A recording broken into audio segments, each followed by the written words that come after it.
समय पहले की बात है। एक गांव में एक किसान रहता था। उसके दो बेटे थे।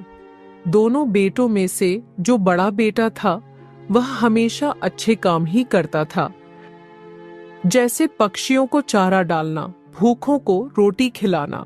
सब लोग उसे कहते थे, यह बहुत भला और सीधा सादा लड़का है। पर जो छोटा भाई था उसका दिमाग उल्टी किस्म का था।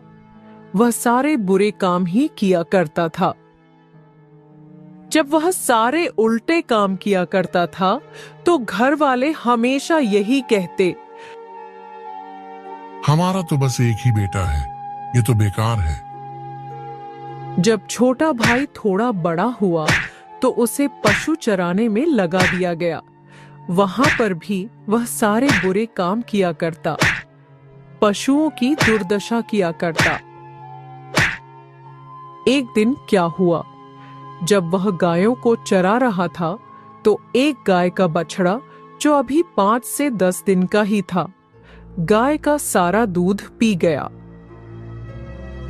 जब छोटे भाई ने उसे देखा तो उसे बहुत गुस्सा आया। उसने गुस्से में आकर एक डंडा उठाया और उसे बहुत मारा, जिसकी वजह से वह बछड़ा वहीं पर दम तोड़ गया। उसकी मां रोने लगी, चिल्लाने लगी, पर उस छोटे भाई ने जरा सा भी नहीं सोचा कि यह मैं क्या कर रहा हूं। उसके दिमाग पर इस बात का कोई असर नहीं हुआ। वह ऐसे ही बुरे काम करता ही रहा। कुछ दिन गुजरे तो उसे खेतों में हल चलाने के लिए लगा दिया गया। एक दिन की बात है, जब वह हल चला रहा था तभी उसकी नजर अपने खेत के पास एक हंस, हंसनी और उनके बच्चे पर पड़ी। जब उसकी नजर हंस के बच्चे पर पड़ी तो वह बहुत खुश हुआ कि आज तो खाने में मजा ही आ जाएगा। उसने उनके बच्चे को पकड़ लिया और उसे मारकर खा गया। उसने कुछ नहीं सोचा कि मैं क्या कर रहा हूं।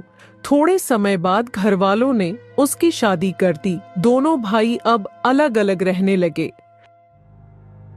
वह खेतों में काम करता रहता, हल चलाता रहता।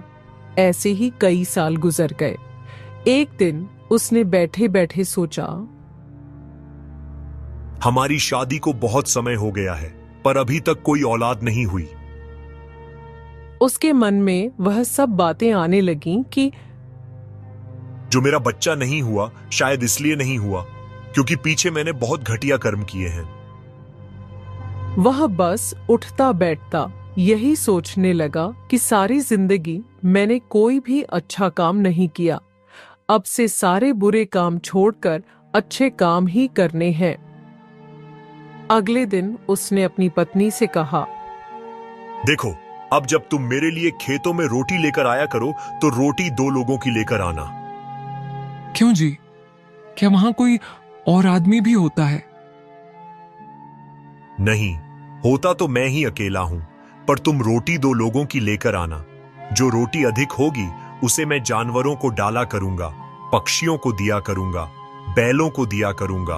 अगर कोई कुत्ता आएगा उसे भी खिला दिया करूंगा। कोई बात नहीं, अब से मैं रोज 2 लोगों की रोटी लाया करूंगी। अब उसकी पत्नी 2 लोगों की रोटी लेकर जाने लगी। वह अब रोटी बैलों को खिलाने लगा, कुत्तों को भी खिलाया करता। जो पानी वह पीने के लिए लेकर जाता उसे संभाल कर रखता। आते जाते लोगों को पिलाता और उस पानी को बचा कर रखता। जब उसने बुरे काम छोड़कर अच्छे काम करने शुरू किए तो एक दिन उसने देखा कि उसके पास की झाड़ियों में एक कुतिया रोज जाती है। उसने सोचा, शायद इसने बच्चों को जन्म दिया है तभी यहां जाती है। उसने उसका पीछा किया तो देखा कि वहां उसने 4 बच्चों को जन्म दिया है। उन्हें देखकर उसने सोचा, अब इनकी देखभाल किया करूंगा, इन्हें रोटी और लस्सी दोनों समय दूंगा। इसके बाद वह हर रोज उन्हें रोटी और लस्सी देने लगा। उनका पेट भरने लगा। उसके बाद ही वह खुद खाना खाया करता। इसके बाद उसने सोचा, ये सब जानवर पानी कहां से पीते होंगे? यहां तो पानी है ही नहीं। मैं तो पानी घर से लेकर आता हूं।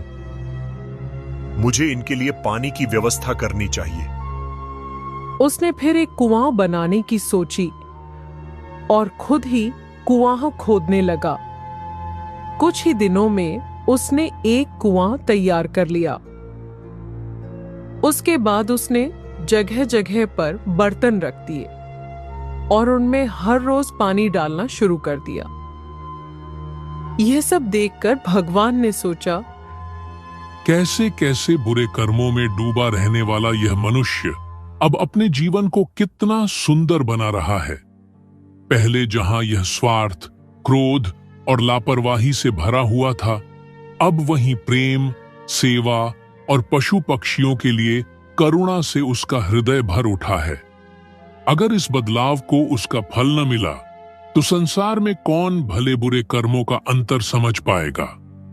जो अब ये पुण्य कर रहा है उसे इसका फल अवश्य मिलना चाहिए। एक दिन जब वह बर्तन में पानी भर रहा था, तभी वहां भगवान एक साधु का रूप धारण कर उसके पास आए। छोटा भाई साधु बाबा को प्रणाम किया और पूछा, बाबा, क्या आप पानी पीने आए हैं? हाँ बच्चा, मुझे बहुत जोर की प्यास लगी है, इसलिए मैं पानी पीने चला आया। छोटे भाई ने साधु बाबा को पानी पिलाया। इसके बाद साधु बाबा ने उससे पूछा, बेटा, यहाँ तो मुझे कोई पेड़ पौधे दिखाई नहीं दे रहे, तुम यह पानी किसको डाल रहे हो? बाबा, मैं यह पानी किसी पेड़ पौधे को नहीं डाल रहा, बल्कि मैंने यहां थोड़ी थोड़ी दूरी पर बर्तन रखे हुए हैं। उन्हीं में पानी डालता हूं ताकि यहां के जानवर पानी पी सकें। इसलिए हर रोज उनके लिए पानी भरता हूं। बेटा, कर्म तो तुम बहुत अच्छे कर रहे हो। बाबा, क्या बताऊं आपको, इससे पहले मैंने बहुत बुरे कर्म किए हैं। ये सब तो अब जाकर करना शुरू किया है। कोई बात नहीं, तुम चिंता मत करो। अगर तुम ऐसे ही अच्छे काम करते रहो तो जो पिछले बुरे कर्म हैं वे सब कट जाएंगे। यह सब बातें हो ही रही थीं कि उसकी पत्नी दूर से रोटी लेकर आती हुई दिखाई दी। तो उसने साधु बाबा से कहा, बाबा जी, अब आप रोटी खाकर ही जाइएगा। मेरी पत्नी रोटी लेकर आ रही है। न बेटा, अगर मैंने रोटी खा ली तो मैं पापों का अधिकारी बन जाऊंगा। बाबा जी, आप रोटी खाकर कैसे पापों के अधिकारी बन जाएंगे? बच्चा, तुमने अकेले ने हल चलाना है। तुम्हारे अकेले की रोटी आ रही है। यदि मैंने रोटी खा ली तो तुम भूखे हल चलाओगे। उस बात का दोष मुझ पर आ जाएगा। नहीं महाराज, मैंने तो पहले ही कह रखा है कि रोटी 2 लोगों की लानी चाहिए। फिर ठीक है बेटा, फिर मैं भोजन अवश्य करूंगा। फिर उसकी पत्नी भी वहां पहुंच गई। उसने साधु बाबा को प्रणाम किया। फिर सबने साथ बैठकर भोजन किया। भोजन के बाद साधु बाबा ने उनकी परीक्षा लेने की सोची। तुम खुद रोटी घर जाकर क्यों नहीं खाते? अब तुम्हारी पत्नी को यहां आना पड़ा, पीछे से तुम्हारे बच्चे अकेले रह गए होंगे। बाबा जी, अभी तक हमारे कोई संतान नहीं है। तुम लोग कर्म तो बहुत अच्छे कर रहे हो, इसलिए तुम्हारा बिना संतान के रहना उचित नहीं है। तुम्हारे बच्चे का होना बहुत जरूरी था। नहीं बाबा जी, अब तक तो कोई बच्चा नहीं हुआ। अब मैं तुम्हें एक बात बताता हूं। तुम लोगों ने जीवन में जैसे भी कर्म किए हों, पर अगले वर्ष इन्हीं दिनों में तुम्हारे घर एक पुत्र का जन्म होगा। ठीक है बाबा जी। उसका नाम तुम लोग मत रखना, उसका नाम मैं ही रखूंगा। बाबा जी, साधु संतों का तो कोई ठिकाना नहीं होता। आप कहीं चले गए तो क्या पता वापस आइए भी या नहीं। हम लोग आपको कहां ढूंढेंगे? यह मेरा तुमसे वादा है, जब बच्चा होगा मैं तुम्हें इसी कुएं के पास मिलूंगा। ठीक है बाबा जी, यह तो बहुत अच्छी बात है यदि आप यहीं मिलेंगे। इसके बाद साधु बाबा वहां से चले गए। कुछ समय बीता और फिर एक रात एक बालक का जन्म हुआ। जैसे ही बालक ने जन्म लिया, छोटा भाई दौड़ा दौड़ा उसी कुएं के पास गया जहां साधु बाबा ने मिलने का वादा किया था। वहां पहुंचकर देखा तो वहीं साधु बाबा आसन लगाए बैठे थे। छोटा भाई मन ही मन सोचने लगा, वाह क्या बात है, साधु बाबा अपने वचन के कितने पक्के हैं। बता बेटा, क्या बात है?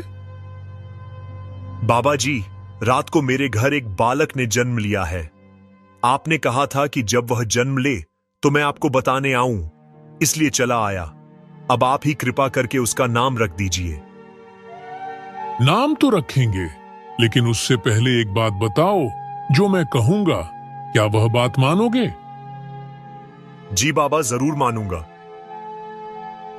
घबरा तो नहीं रहे?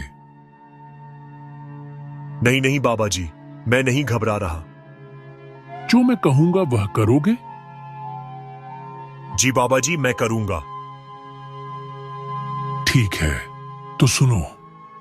जिस बच्चे ने तुम्हारे यहां जन्म लिया है, उसके ऊपर जो समय चल रहा है वह तुम्हारे लिए अत्यंत हानिकारक है। जितनी जल्दी तुम उस बच्चे को समाप्त कर दोगे, तुम्हारे लिए उतना ही अच्छा होगा। बाबा जी, आपकी कृपा होनी चाहिए। मुझे तो यह भी नहीं पता कि यह कैसी बात है। जैसा आपने कहा, मैं तो वैसा ही करता रहा हूं। तो अब तुम अपने घर जाओ और किसी कोने में एक गड्ढा खोदकर उस बच्चे को कपड़े में लपेटकर उस गड्ढे में दबा दो। अधिक समय मत गंवाओ। यह काम करके जल्दी वापस आओ, फिर आगे की बात बताऊंगा। ठीक है बाबा जी। छोटा भाई घर पहुंचा। उसने एक कोने में गड्ढा खोदा, बच्चे को कपड़े में लपेटा और गड्ढे में दबा दिया। फिर वह चुपचाप खेत की ओर लौट आया। क्या तुमने उसे दबा दिया? जी बाबा, दबा आया हूं। तुमने बहुत अच्छा किया। यह सब मैं तुम्हारे भले के लिए ही कर रहा हूं। बाबा, अब आगे क्या करना है? आगे की बात यह है कि अगले साल एक और पुत्र तुम्हारे घर जन्म लेगा। आगे की बात मैं फिर बताऊंगा। ठीक है बाबा। इतना कहकर साधु बाबा वहीं से अंतर्धान हो गए। समय बीत गया। 1 वर्ष और गुजर गया और ठीक उसी दिन जिस दिन साधु बाबा ने कहा था, फिर से एक पुत्र ने जन्म लिया। वह तुरंत खेत की ओर दौड़ा। वहां फिर वही साधु बाबा पहले की तरह आसन जमाए बैठे थे। बताओ क्या हुआ? बाबा जी, आज रात मेरे घर फिर से एक पुत्र ने जन्म लिया है। अब आप उसका नाम रख दीजिए। नाम तो जरूर रखूंगा, लेकिन पहले ये बताओ, क्या तुम मेरी बात पर अब भी कायम हो? बिल्कुल बाबा जी, आप जैसा कहेंगे वैसा ही होगा। जो हो रहा है वह तो आप ही जानते हैं, मुझे तो कुछ भी पता नहीं। मैं तुम्हारा भला ही कर रहा हूं, कुछ भी बुरा नहीं। बाबा जी, अब क्या करना है? अब तुम ऐसा करो, इस बार घर की दूसरी ओर गड्ढा खोदो और बच्चे को कपड़े में लपेटकर वहां दफना दो। समय मत गंवाओ, जल्दी करो और फिर लौटकर मेरे पास आओ। आगे की बात तब बताऊंगा। छोटा भाई फिर दौड़ता हुआ घर पहुंचा। इस बार उसने घर के दूसरी ओर गड्ढा खोदा, बच्चे को कपड़े में लपेटकर सावधानी से उसमें दफना दिया और वापस खेतों की ओर भागा। वहां जाकर उसने साधु बाबा से कहा, बाबा जी, मैं उसे दबा आया हूं। बहुत अच्छा किया तुमने। अगले वर्ष तीसरे पुत्र का जन्म होगा। इतना कहकर साधु बाबा फिर से अदृश्य हो गए। समय बीत गया, 1 वर्ष और गुजर गया, और ठीक उसी दिन जिस दिन साधु बाबा ने कहा था, तीसरे पुत्र ने भी जन्म लिया। जब छोटे भाई को यह बात पता चली तो वह फिर से भागते हुए खेत की ओर गया। वहां पहुंचने पर उसने देखा कि साधु बाबा फिर से उसी स्थान पर आसन लगाए बैठे हैं। महाराज, रात्रि को हमारे घर फिर से एक पुत्र ने जन्म लिया है। अब कृपा करके आप उसका नाम रख दीजिए। नाम तो जरूर रखूंगा, लेकिन पहले ये बताओ, क्या तुम मेरी बात पर अब भी कायम हो? बिल्कुल महाराज, आपने जो भी कहा वो मैंने आंख मूंद कर माना है। मुझे नहीं पता इन बातों का मतलब क्या है, पर जो कुछ भी हो रहा है आपकी कृपा से ही हो रहा है। तो सुनो, उस बच्चे को गर्म पानी करके अच्छे से नहला दो और उसे एक शाल में लपेटकर एक पलंग पर लिटा दो अकेले को। घर में उस समय कोई नहीं होना चाहिए। बाहर से कुंडी लगा देना। उसके बाद तुम अपनी पत्नी को साथ लेकर घर के बाहर आ जाना और अपने घर के दरवाजे को ताला लगा देना, और तुम दोनों बाहर ही खड़े हो जाना। फिर उसके बाद तुम्हें सब पता चल जाएगा कि ये सब क्यों हुआ है। ठीक है बाबा जी। वो वापस अपने घर की ओर चल दिया। जब वो आने लगा वापस, तो उसके जो पड़ोसी थे वो आपस में बातें करने लगे। ये जो हमारा पड़ोसी है, ये बड़ा पापी है। जब भी बच्चा जन्म लेता है, ये उसे गड्ढा खोदकर दफना देता है। ये पाप तो हमें पड़ोसियों को भी ले बैठेगा। रात फिर से इसके घर बच्चा हुआ है। अब थोड़ी देर पहले ही ये इधर खेतों की तरफ गया हुआ है। अभी आएगा और इसे भी दफना देगा। हमें इसे रोकना चाहिए। वो सब इकट्ठे हो गए और रास्ते में एक पेड़ के नीचे खड़े हो गए। जब वो आया तो उन्होंने उसे रोक लिया और बोले, रुक जाओ। जो तुम पाप कर रहे हो, ये हमारे ऊपर भी कलंक लगा देंगे। तुम उन बच्चों को पैदा क्यों करते हो, फिर उन्हें दफनाने चले जाते हो? अब जो बच्चा हुआ है, उसे भी जाकर दफनाओगे? नहीं, मैं अब दफनाऊंगा नहीं। पहले दफनाए हैं? हाँ, दफनाए हैं। वो क्यों दफनाए हैं? वो तो भगवान को पता है, मुझे कुछ नहीं पता इसके बारे में। मुझे तो एक साधु बाबा मिले हुए हैं। वो जैसे कहते हैं मैं वैसा ही कर रहा हूं। जिसने अभी जन्म लिया है उसके बारे में बताओ। उसे तो पलंग पर लिटाना है नहलाकर।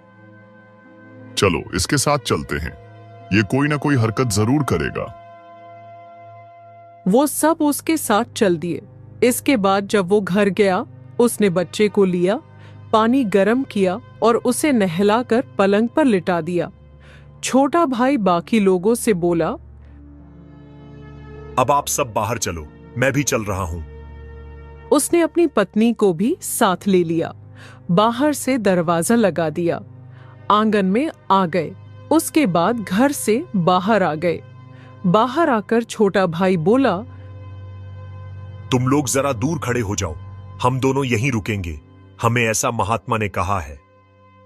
ठीक है, देखते हैं तुम क्या करते हो। थोड़े समय बाद जो पहले बच्चा दफनाया था, उसकी आवाज आई अंदर से, मेरे छोटे भाइयों, बताओ तुम्हारा लेने देने का क्या संबंध है माता पिता से? पहले तुम बताओ बड़े भाई, तुम बड़े हो। अच्छा, ये बात है तो सुनो। मैं इनके घर बेटा बनकर आया हूं, पर मैं बेटा नहीं हूं इनका। मैं तो दुश्मन हूं इनका। ये तो मेरे दुश्मन हैं। मैं बदला लेने आया हूं बेटा बनकर। वो कैसे? आपको पता मैं कौन हूं? इसने जिस गाय का बछड़ा मारा था ना, डंडे मार मार कर, वही आत्मा मैं अब बेटा बनकर आई हूं। मुझे 5 साल का होकर मरना था। फिर इन लोगों ने मेरे कपड़े देख देख कर, मेरी बातें याद कर कर के रोना था, और दीवारों से टकरा टकरा कर फिरते ये, जैसे मेरी मां याद कर कर के मुझे रोती थी, वैसे ही इनको भी रुलाना था। पर अब ऐसा हो गया कि अब इन्हें भगवान सामने से आकर मिल गए हैं। वो इसलिए मिल गए क्योंकि इन्होंने ये थोड़े समय से अच्छे काम करने लग गए हैं। उसकी वजह से भगवान इन्हें मिल गए और उन्होंने मुझे सीधा इस गड्ढे में दफना दिया। अब इनका मोह ना मेरे में है, ना मेरा मोह इनमें है। इन्होंने मुझे दफना दिया। अब मेरा दुख इन दोनों को नहीं है। मेरा हिसाब पूरा हो गया। फिर जो दूसरा बच्चा दफनाया था उससे पूछा, अब तुम बताओ। बस मैं भी बदला लेने ही आया था। जब ये हल चला रहा था खेतों में, तो वहां से एक हंस, हंसनी और एक बच्चा निकले थे। मैं पीछे था। इस पापी ने मुझे मार कर खा लिया। मेरे माता पिता रोते रोते मर गए। मैंने कौन सा इसका कुछ बुरा किया था? इसने मेरी हत्या की, मुझे मारा, मेरे माता पिता से अलग किया। वही आत्मा अब मैं बेटा बनकर इस घर में आई थी, बदला लेने के लिए। जब मैं 18 साल का हो जाता, फिर इन्होंने मेरी शादी करने का सोचना था। फिर कुछ समय बाद मेरी शादी हो जानी थी। फिर मेरी मौत हो जाती। फिर इन पापियों ने दीवारों से टकराना था। जैसे मेरी मां तड़पती थी, वैसे ही इन पापियों ने तड़पना था। पर अब पता क्या हो गया? अब इन्हें भगवान मिल गया और उन्होंने इसे सीधे रास्ते डाल दिए। मुझे जन्म लेते ही इन्होंने गड्ढे में दफना दिया। मेरा इनको अब कोई दुख नहीं। मेरा मोह इनमें नहीं और इनका मोह मुझ में नहीं था। अब मैं वो बदला नहीं ले रहा। वो सब नष्ट हो गया क्योंकि अब ये अच्छे कर्म करने लग गया। मेरा हिसाब पूरा हो गया। फिर तीसरे बेटे को, जिसे पलंग पर लिटाया था, उससे पूछा, तुम बताओ, तुम्हारा क्या लेना देना है? कोई किसी की बेटी नहीं, कोई किसी का बेटा नहीं।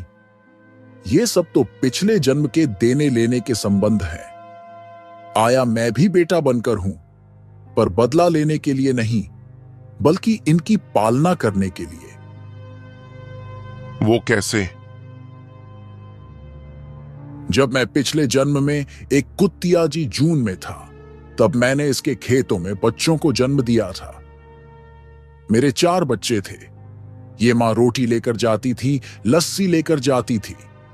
ये मुझे रोटी देता था, लस्सी पिलाता था। इसने मुझे पाला जब तक मेरे बच्चे बड़े नहीं हो गए। अब मेरी 101 साल की उम्र है। मैं इनको आगे ले जाने के लिए आया हूं। अब मैंने इनकी पालना करनी है। जो मेरे पीछे मेरे 4 बच्चे थे, देना लेना हिसाब उनका भी है। वो पोते पोतियों के रूप में इस घर में आएंगे। वो फिर इनकी सेवा करेंगे। बात यह है कि अगर ये पापी वैसे ही काम करते रहते, अच्छे कर्म न करने लगते, तो पता क्या होना था? बड़े भाई, तुमने 5 साल का होकर मरना था। दूसरे भाई ने 18 साल का होकर मरना था। फिर मैंने यहां लड़की के जन्म में आना था। फिर इन्होंने घर बेचकर मेरी शादी करनी थी। यहां मेरी शादी हो जाती, फिर मैंने इन्हें वहां लेकर आना था। वहां फिर इन्होंने झगड़ा करना था और मेरे पति ने इनको धक्के देकर घर से बाहर निकाल देना था। फिर इन पापियों ने गलियों में घूम घूम कर मांगना था और ऐसे ही मर जाना था। पर अब मैं इनको पालने के लिए आ गया हूं। वो इसलिए क्योंकि जो अब अच्छा कर्म किया है इन्होंने। यह सुनकर बाहर खड़े माता पिता फूट फूट कर रोने लगे। हे प्रभु, हम तो अज्ञान थे। हमसे अनजाने में जो भी पाप हुए, उनके लिए क्षमा करना। जो भी कष्ट हमने अपने कर्मों से पाए, वो भी हमने स्वीकार किए। अब तूने हमें सच्चाई का ज्ञान दिया। हमारे बच्चों के रूप में जन्मी आत्माओं ने हमें आईना दिखा दिया। यह कहानी हमें यह सिखाती है कि जीवन में किए गए हर अच्छे बुरे कर्म का फल अवश्य मिलता है, चाहे वह इस जन्म में हो या पिछले जन्मों में। छोटे भाई ने अपने बुरे कर्मों का पश्चाताप किया और साधु बाबा के मार्गदर्शन में अच्छे कर्मों की राह चुनी, जिससे उसका भाग्य बदल गया। पहले जन्म में 2 पुत्र दरअसल पिछले जन्मों में हुए पापों और अधर्म के प्रतीक थे। जो बदला लेने के लिए जन्मे थे, लेकिन छोटे भाई के नेक कार्यों ने उनके क्रोध और प्रतिशोध को शांत कर दिया। तीसरा पुत्र पुण्य का फल था, जो सेवा और स्नेह का प्रतीक बनकर आया। इस कहानी से यह संदेश मिलता है कि अगर मनुष्य सच्चे हृदय से सुधार की राह अपनाता है तो उसका अतीत भी क्षमा किया जा सकता है और उसका भविष्य संवर सकता है।